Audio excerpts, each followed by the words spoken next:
Today we're going to look at reactions of acids and bases.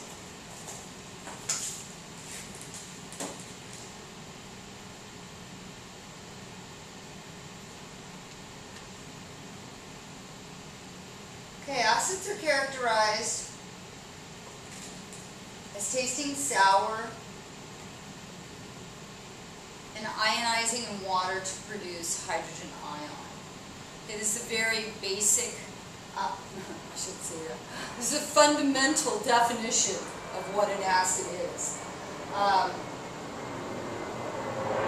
not going to ever ask you to taste an acid, but we know vinegar tastes sour. Citric acid tastes sour. Okay, and again, HCl, how do we know what HCl tastes like? Well, when we throw up. That's the acid that's in our stomach, and so that tastes sour. And in water, they produce hydrogen ion. Okay, so acids dissociate, and their cation is hydrogen, and so they release hydrogen ion in solution. Okay, a basic or fundamental definition of a base is bases are characterized as feeling slippery. Okay, so when you get base on your fingers, it's just eat away. Liquefies your skin, and so they feel your skin feels slippery. They taste bitter,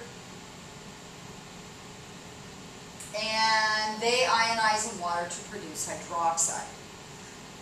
All right, now what scientists found was that this is not a robust enough definition. So they had to go a little bit deeper in the definition. We will talk more about acids and bases at length, okay, in the spring. So this is a very quick overview of them to get us to be able to do what we need to do with acids and bases in terms of reactions of acids and bases.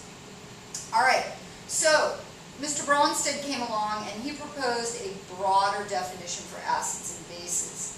So this could incorporate more compounds that behave as acids and bases. So Bronsted said that an acid is a proton donor and that a base is a proton acceptor. Now, what do we mean by proton? Well, if we think about this hydrogen ion, people, a hydrogen atom typically has one proton and one electron. There are isotopes that have a neutron or a couple of neutrons, but mostly one proton and one electron. If they become a hydrogen ion, that means that they've lost their electron, their one electron, so essentially they are just a proton. So a hydrogen ion is simply a proton. So Bronsted acid then is, we can think of it as being a hydrogen donor, a hydrogen ion donor, and a Bronsted base is a hydrogen ion acceptor. Strong acids and bases ionize completely in water and are strong electrolytes. Okay, you guys, and here they are, our 7 strong acids. You have to memorize them. Hydrobromic, hydroiodic, perchloric, no, this is chloric acid, sorry. Here's perchloric acid, sulfuric acid, nitric acid, and hydrochloric acid. All right, these are strong electrolytes, meaning that they completely dissociate in solution. We don't ever have a backwards arrow here. So, how do you know the difference between strong acids and weak acids? Well, if it's not a strong acid, it's a weak acid. How do you know if it's a strong acid? Because you've memorized them. Okay, weak acids and bases do not ionize completely, and they are weak electrolytes. So, for instance, acetic acid is a weak acid, And so what we have, you guys, is we've got this double-sided arrow. So some of it at any one point in time is dissociated, but most of it is here as acetic acid, not dissociated. And again, you guys, this has to do with chemical equilibrium, with the equilibrium constant, and what dictates the equilibrium constant for a particular reaction, or a particular, in this case, acid or base, and we will get into that just before the APs. Okay, so how do we know what the weak acids are? They're not the strong acids. How do we know what strong bases are, you guys? I neglected to say this. All the hydroxides, sodium hydroxide, potassium hydroxide, lithium hydroxide, all the ionic hydroxides, not alcohols, ionic hydroxides are strong bases. Weak base is really the only one we're going to be dealing with right now anyway, is ammonia, NH3. So let's talk about some reactions. So a neutralization reaction occurs when an acid reacts with a base, and generally this produces water and salts. Alright, so a neutralization reaction is also a double replacement reaction. And so if I look at this thing, okay, and we're going to do a lot of them, you guys, a lot of them. We've got hydrochloric acid reacting with sodium hydroxide. And we are going to get the cations to change places. So this actually should be aqueous and aqueous.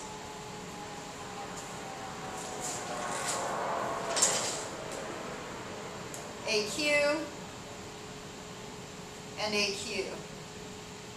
Okay, if the sodium switches with the hydrogen and the hydrogen with the sodium, what we end up getting then, Na will hook up with the chloride, sodium chloride, there's our salt, and then we'll have H hooking up with OH.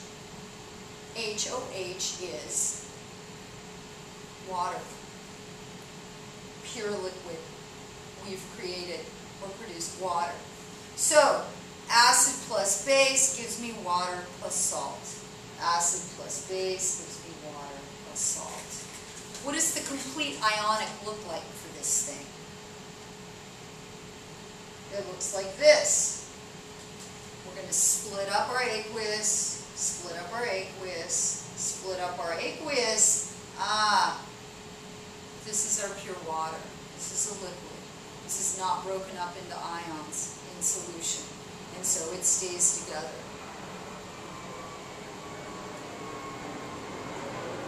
And thus, you guys, if we get rid of our spectators, so who's spectating here? I've got chloride, spectator. I've got sodium, spectator. And what that leaves me with, you guys, is hydrogen plus hydroxide gives me water. Okay, this is always going to be the net ionic for the majority of acid-base neutralization reactions. The majority, not all.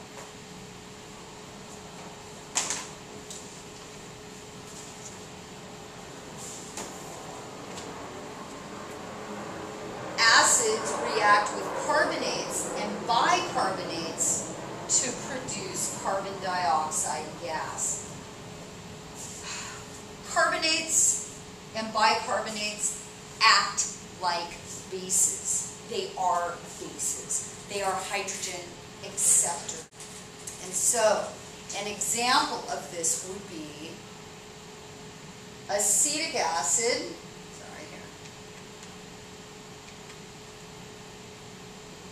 Acetic acid plus sodium bicarbonate. baking soda. You've seen this. Vinegar plus baking soda. Acid plus base. Here's my water. Here's my salt.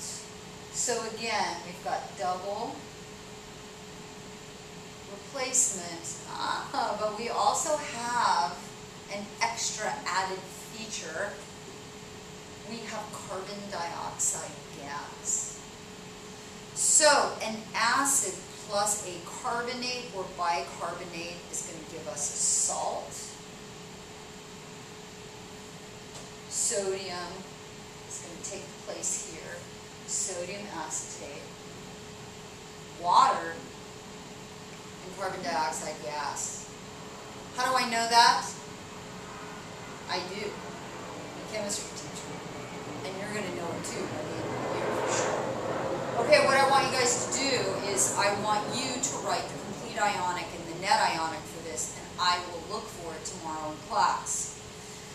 The last one is, I'm not going to do it for you, I want you to. Acids also react with certain metals, such as zinc, magnesium, and iron to produce hydrogen gas. Okay, so these are going to be single replacement reactions. And we're going to do a variety of these. We're going to do acid-base neutralization as well. We're going to do lab about this, because that's fun. So, we need to know that when acids react with certain metals, they produce hydrogen gas. So what is an example of that?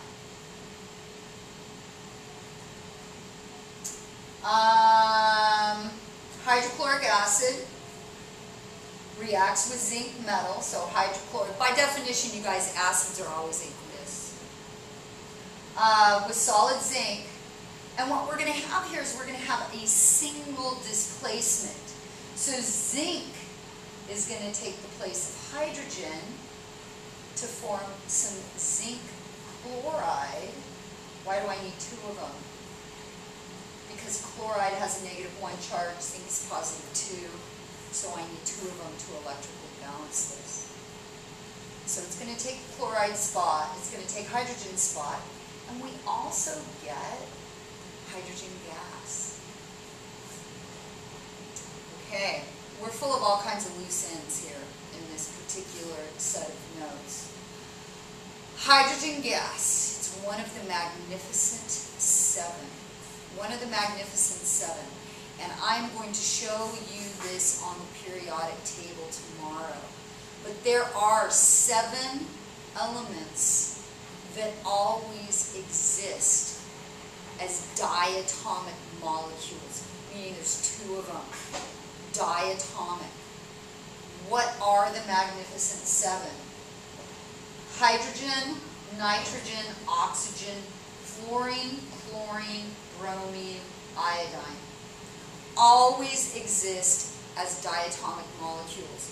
So when we see this hydrogen gas, or if you remember the combustion of a hydrocarbon, I don't ever write, oh, for instance, CH4 methane plus O, right? It's always O2, because oxygen always exists as a diatomic molecule when it is elemental, meaning when it's just itself, when it's not a compound. It's a lot of information we've gotten in these notes. I want you to also write a complete ionic and a net ionic for this single replacement reaction. This is what we call a redox reaction. It's oxidation reduction. We've got transfer of electrons going on here, and we're going to talk all about a transfer of electrons tomorrow and the day after tomorrow. Okay, write a net ionic, a complete ionic and a net ionic for this, and a complete ionic and a net ionic